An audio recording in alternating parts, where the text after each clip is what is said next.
This video might be a little bit of a touchy subject, but we're going to approach it as neutrally as possible. The idea we had going into this was looking at the current GPU market and the lack of stock and inventory in most places or spiked prices. We wanted to know, how do the manufacturers feel about this? We know how a lot of you feel about it because you've asked us, why is the stock low? I want to buy cards for my gaming PC build. But we didn't know how they felt, how the manufacturers feel with regard to their bottom line. Is it better because they're selling out of cards? Or is it worse because of some other unseen side effect, like lessened impact on the overall ecosystem? A miner buying 10 GPUs doesn't necessarily buy that company's, for example, peripherals for gaming. So we asked a couple manufacturers about it. Before getting into the video, a few things to note. None of these people can be named, so it is all unfortunately anonymous sources. They are from GPU AIB partners, but we can't say who, and which is a reasonable request, really. And then the other aspect of this, we might have B-roll of video cards in this video. It's just B-roll. If a particular video card is shown on screen, it does not have any affiliation with what I'm saying in the verbal part of the video. So just those things aside, let's dig into it and see what the manufacturers have to say about mining net positive or negative. Before that, this coverage is brought to you by the Core G21 enclosure from Thermaltake, a $70 case with two 4mm thick tempered glass side panels, meshed ventilation in the front for breathability, a rarity in cases these days, and a power supply shroud with top-mounted SSD sleds. Learn more at the link in the description below. Overall, there were pretty diverse opinions from each of the companies. We spoke to about half a dozen or so GPU AIB partners, and then also some power supply vendors. So we've got thoughts from each sides of that argument because, of course, power supplies are pretty important for GPU mining on an intense scale. The first company we spoke to seemed more or less positive about this. So they noted record high demand, which I think we could all agree with, and record high profit because of that. So revenue's up, demand is up. They're ordering more cards to try and fulfill the rising demand. But of course, the big note that they had there was that the scare from 2013 or 2014, when Bitcoin crashed previously, is that these companies will be ordering more stock to try and keep up with demand from both miners and gamers to fulfill both, and may end up over-ordering, ending up with overstock, and more or less investing money in product that won't sell, because it's obviously these cards have a lifespan, a shelf life. Volta and Vega come out eventually, so you end up stuck with inventory that just doesn't move. So that's the concern. They're trying to balance out how much they order. The insight from this company was that, this is still company number one, they thought that there could be a long-term investment option. They're hesitant but researching. There is a series of mining cards coming out from NVIDIA that's kind of known about at this point. It will not have I/O, so the companies, generally all of them that we spoke to actually, are hoping that that will pull miners away from buying gamer cards, because obviously the biggest outcry has been from gamers who can't build a system with a 1060, 1070, 480, 580, something like that. Other than this, the last thing they noted, actually two last things they noted. One was the company number one does not believe that this should create more console gamers, which is an argument we'll get into in a second, and should not deter too many inbound PC gamers. They think it's something that eventually will steady out, and those people will remain potential customers rather than just running to buy a console, for example. And that's something that they see as good overall, because right now if you want to build a system, you're pretty much forced to buy 1080 class or higher hardware.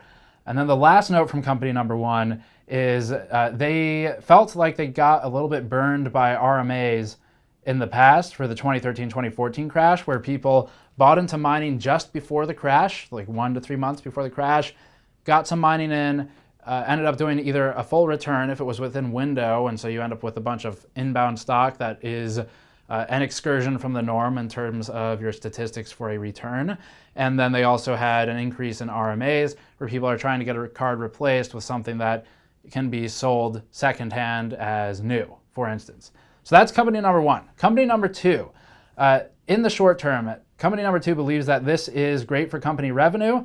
They are concerned that, or I should say disappointed was the word used, disappointed that they cannot fill demand for gamers specifically, and feel that they are a gamer-targeted company first. So losing out on delivering for fans is disappointing, particularly because they're worried about reduced ecosystem sales, we'll use that phrase, for other products that are adjacent to their video cards. So that might include something like, just pulling some random examples, cases, peripherals, not power supplies, because those are affected by mining, but cases, peripherals, and generally things that are not involved with mining directly, those sales could be reduced. An example would be if you sell NVIDIA hardware. Let's start with them. If you sell NVIDIA or AMD hardware and a miner purchases your NVIDIA or AMD graphics card, that miner is not also going to purchase, most likely, a G-Sync or a FreeSync display. So your market share in those particular regions, G-Sync and FreeSync for NVIDIA, doesn't grow. And then as the manufacturer who creates the monitor, you don't get that sale. So whereas a gamer would potentially go and buy one of those two displays with their new computer. So you lose out on ecosystem sales, which is potentially damaging in the long term for those connected product lines that aren't directly GPUs or power supplies. The next thing that company number 2 noted was increased sales in general right now. They're trying to come up with other ways to keep miners off of gamer cards though, and help fulfill the gaming demand. They are also concerned about a flooded used market that could hurt bottom line later. So the sales are way up right now, but later on that may come back and bite the companies because they're going to have a whole bunch of used sales on eBay to compete with, for example. And then a couple more notes here from company number 2.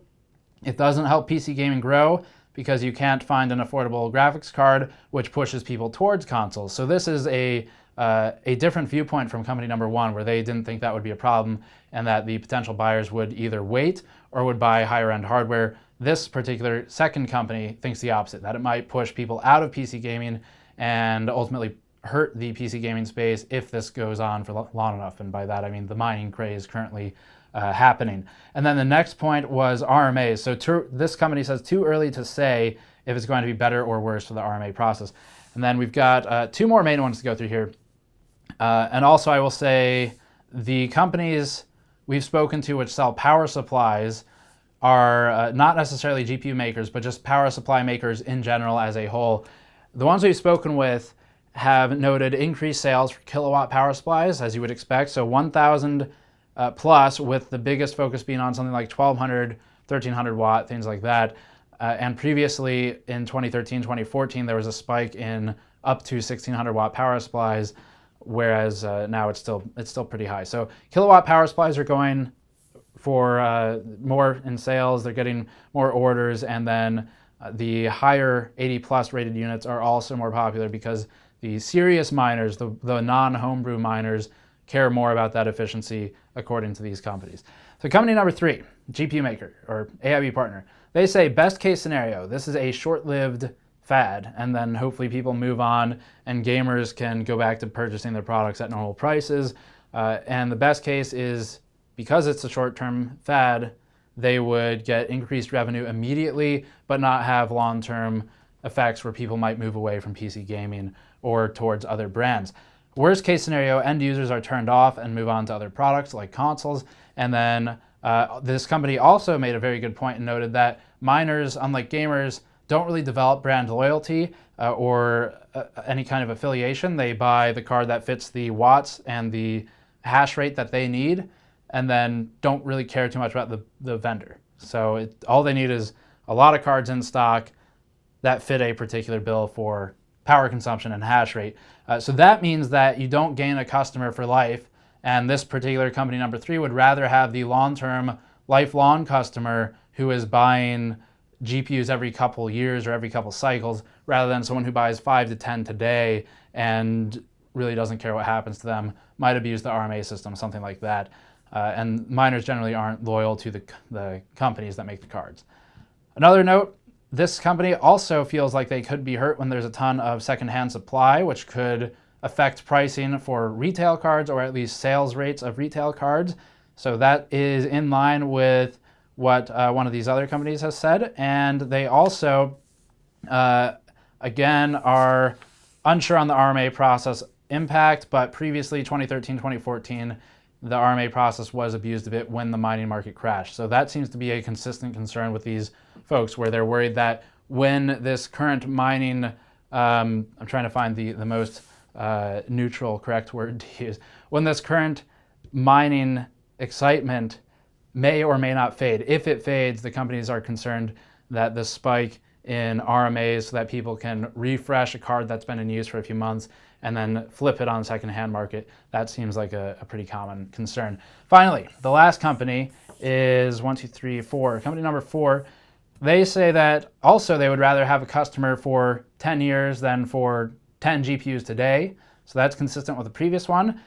This company number 4 feels that they don't necessarily profit from the miners because they feel that the miners could exploit RMAs or could just hurt long-term adjacent product sales from the rest of the ecosystem. Again, things like G-Sync, FreeSync displays, keyboards, mice, cases, which none of those things are used by mining. And if you don't make power supplies, then you don't get the benefit of high wattage power supply sales. Separately, power supplies undergo a lot of abuse from this, so we're not really sure, and neither were most of these companies, about how that could impact the RMA process because it's just way too soon to tell. A lot of them can take a lot of abuse, but maybe not as much as they're being hit with in some mining scenarios. This final company, number 4, also feels that service teams can get backed up by the RMA requests. They feel that the, quote, actual customers who are gaming or workstation users feel left out or out of luck. And that's unfortunate from a brand building perspective. Another somewhat consistent theme with some of the companies, though not all of them.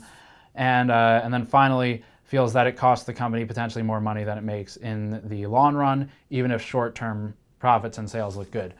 So that sums up the AIB partners. And then on the power supply side again, generally are seeing better 1,000 watt plus sales. That's a good thing.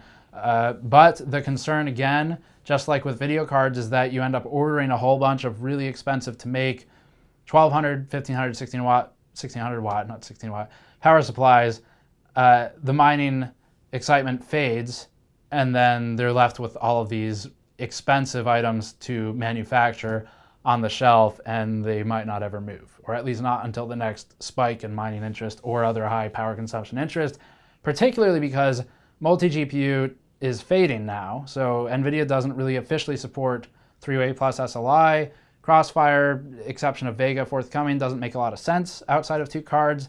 So that means that from a gamer standpoint, you don't really have the 1,200 watt plus sales because it's a really uncommon use case to need that much power in an industry where power consumption is, as a general rule, going far down from what it used to be.